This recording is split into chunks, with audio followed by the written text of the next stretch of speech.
कहते हैं कि सुख और दुख एक ही सिक्के के दो पहलू हैं। सुख में व्यक्ति का मन प्रसन्न रहता है और चेहरे पर मुस्कान होती है। वही कोई विपदा या दुख आ जाए तो व्यक्ति परेशान हो उठता है। लेकिन ऐसा जरूरी नहीं है कि जब कोई विपदा आए व्यक्ति तभी परेशान हो। कई बार तो लोग बिना वजह के भी परेशान हो जाते हैं। उनके मन में भूतकाल की घटनाओं को लेकर प्रश्न उठते हैं, तब वह उस बारे में सोच सोच कर परेशान हो जाते हैं। बार बार अपनी पिछली गलतियों का विश्लेषण करके भी परेशान हो जाते हैं।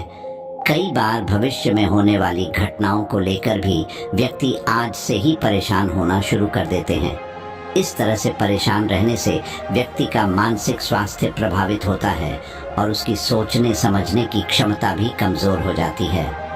परेशानी एक ऐसी वजह है जिससे व्यक्ति को हृदय रोग, ब्लड प्रेशर जैसी समस्याएं भी हो जाती हैं। ये न सिर्फ मानसिक स्वास्थ्य थे बल्कि शारीरिक स्वास्थ्य के लिए भी खतरनाक मानी जाती है। ऐसे में अब आपके मन में भी सवाल उठ रहे होंगे कि क्या कोई ऐसा उपाय है जिससे परेशान रहने वाली आदत से छुटकारा पाया जा सके। जी हाँ, बिल्कुल ऐसे उपाय हैं जिनकी मदद से आप परेशान रहने वाली अपनी आदत से छुटकारा पा सकते हैं। इन उपायों को जानने से पहले हम आपको एक कहानी सुनाते हैं और उम्मीद करते हैं कि आप इस कहानी को ध्यान लगाकर सुनेंगे। दोस्तों, गौतम बुद्ध की शिक्षा हर किसी के जीवन को नई दिशा दे सकती है। अगर आप भी इसे मानते हैं तो कमेंट्स में नमो बुद्धाय लिखना मत भूलिए। बहुत समय पहले की बात है, बुद्ध सन्यासी के आश्रम में 500 से भी अधिक विद्यार्थी उनके शिष्य बनकर उनके सानिध्य में शिक्षा ग्रहण कर रहे थे। सभी विद्यार्थी बहुत ही कर्मठी स्वभाव के थे। वह सभी बुद्ध की आज्ञा को सबसे ऊपर रखते थे। एक दिन बुद्ध सन्यासी जब शिष्यों को उपदेश देकर अपने स्थान की ओर लौट रहे थे, तभी उन्होंने देखा कि एक साधारण सा व्यक्ति दौड़ा उनकी तरफ चला आ रहा है। बुद्ध सन्यासी के पास पहुंचते ही वह व्यक्ति धरती पर बैठ गया। बुद्ध सन्यासी ने उसे उसकी इस दशा का कारण पूछा। तब उसने बताया कि दरअसल वह अपने मन में उठ रहे विचारों के तूफान से वह बहुत अधिक परेशान हो चुका है और अब वह सन्यासी बनना चाहता है। बुद्ध सन्यासी उस व्यक्ति की परेशानी को समझ चुके थे।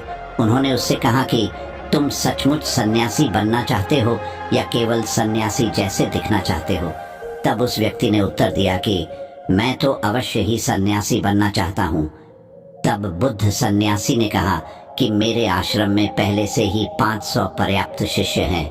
मैं तुम्हें अभी अपना शिष्य नहीं बना सकता। जब मुझे ठीक लगे उस दिन मैं तुम्हें अपना शिष्य अवश्य बनाऊंगा।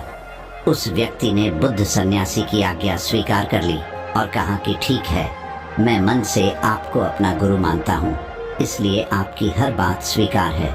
किंतु मैं इसी आश्रम में रहकर उस क्षण की प्रतीक्षा करना चाहता हूँ जब आप मुझे अपने शिष्य के रूप में स्वीकार करेंगे। बुद्ध सन्यासी ने कहा कि ठीक है, तुम इसी आश्रम में रहो और सभी 500 शिष्यों के लिए धान कूटने का काम करो। बुद्ध सन्यासी की आज्ञा को मानते हुए वह व्यक्ति धान कूटने के काम पर लग गया। धान कूटने के कार्य में उसने अपने जीवन के लगभग 12 वर्ष बिता दिए और बुद्ध सन्यासी ने उसे अभी तक नहीं बुलाया था। व्यक्ति धान कूटने में वह इतना मगन हो चुका था कि उसे ना दिन का होश रहता था ना ही रात का। वह सुबह उठता, धान कूटता, शाम को फिर से धान कूटता और सो जाता। इस प्रक्रिया में उसने इतना लंबा समय बिताया कि अब उसके मन में कोई विचार नहीं बचे थे जो उसे परेशान कर सके। उसका तो बस एक ही लक्ष्य था, धान कूटना। 12 वर्षों के समय ने उसके मन के सभी विचारों को समाप्त कर दिया था। लेकिन उसे इस बात का पूरा विश्वास था कि एक दिन बुद्ध सन्यासी उसे जरूर बुलाएंगे। दिन बीत रहे थे। एक दिन आश्रम में बहुत हलचल मची हुई थी। आज गुरुजी अपने उत्तराधिकारी का चुनाव करने वाले थे। सभी शिष्यों में से एक ऐसा शिष्य होगा जो बुद्ध आश्रम का सर्वेसर्वा होगा। लेकिन बुद्ध सन्यासी गुरु ने अभी तक यह नहीं बताया था कि चुनाव की प्रक्रिया क्या होगी। जब चुनाव की प्रक्रिया जानने के लिए सभी शिष्य एकत्रित हुए, तब बुद्ध सन्यासी गुरु ने कहा कि मैं चाहता हूँ जो भी शिष्य स्वयं को इस पद के लिए योग्य मानते हैं वे आज रात को मेरे कमरे की बाहरी दीवार पर 4 पंक्तियां लिखें। किंतु यह पंक्तियां किसी शास्त्र अथवा पुस्तक की नहीं होनी चाहिए, बल्कि वह शिष्य के स्वयं के विचार होने चाहिए।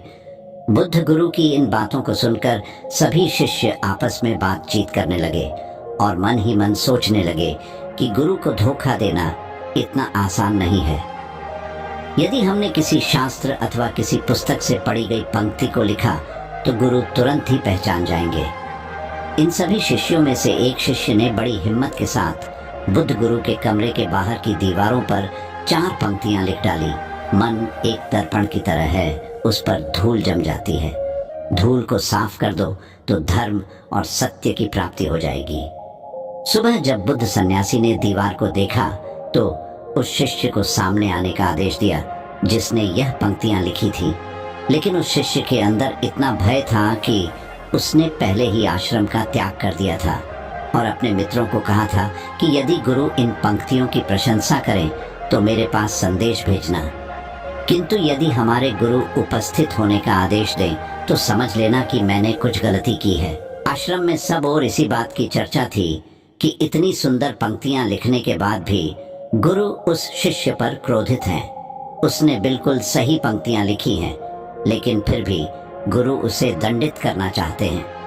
अब देखना यह होगा कि बुद्ध गुरु इससे ऊंची पंक्तियां लिखने वाले व्यक्ति को कहां से लेकर आते हैं।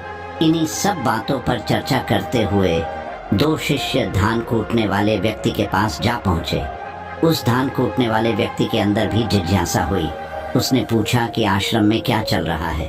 तब दोनों शिष्यों ने सारी बात उसे बताई। पहले तो वह हंसने लगा। दोनों शिष्यों ने जब उससे हंसने का कारण पूछा तो उसने कहा कि इससे अच्छी पंक्तियां तो मेरे पास हैं, वह भी स्वयं की बनाई हुई। दोनों शिष्यों को लगने लगा था कि धान कूटने वाले व्यक्ति का मजाक बनाते हैं। जो कभी शास्त्र की एक किताब नहीं पढ़ा उसके पास ज्ञान क्या होगा। तब एक शिष्य ने कहा कि बताओ वह पंक्ति क्या है और चलकर उसे दीवार पर लिख दो। तब धान कूटने वाले उस व्यक्ति ने कहा कि यदि उसने पंक्तियों को दीवार पर लिख दिया तो वह गुरु जी का उत्तराधिकारी बन जाएगा और उसकी उत्तराधिकारी बनने की कोई इच्छा नहीं है। और 12 वर्षों तक लगातार धान कुटते कुटते वह लिखना भी भूल गया है। शिष्यों ने उससे कहा कि कोई बात नहीं, तुम हमें बताओ, हम लिख देंगे।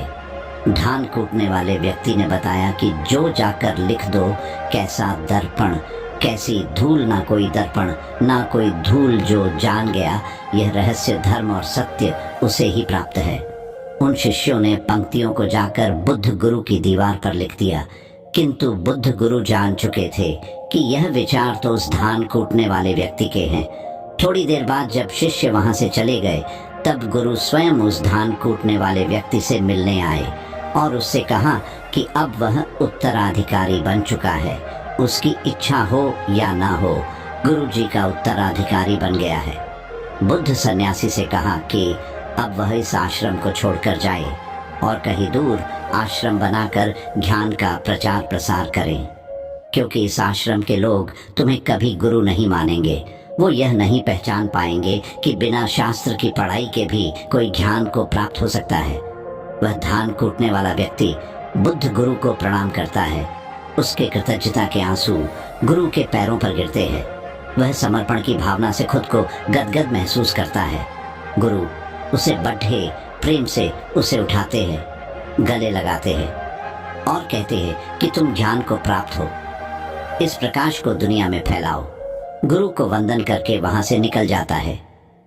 अगले दिन बुद्ध गुरु जी ने धान कूटने वाले उसे व्यक्ति की बातें अन्य सभी शिष्यों को बताई और कहा कि जिस दिन तुम्हारे मन में विचार उठना समाप्त हो जाएंगे, असल में सत्य का अनुभव तुम्हें उसी दिन होगा। तुम खुद को और इस ब्रह्मांड को अच्छी तरह से समझ और जान पाओगे और यही धर्म प्राप्ति का पहला मार्ग है।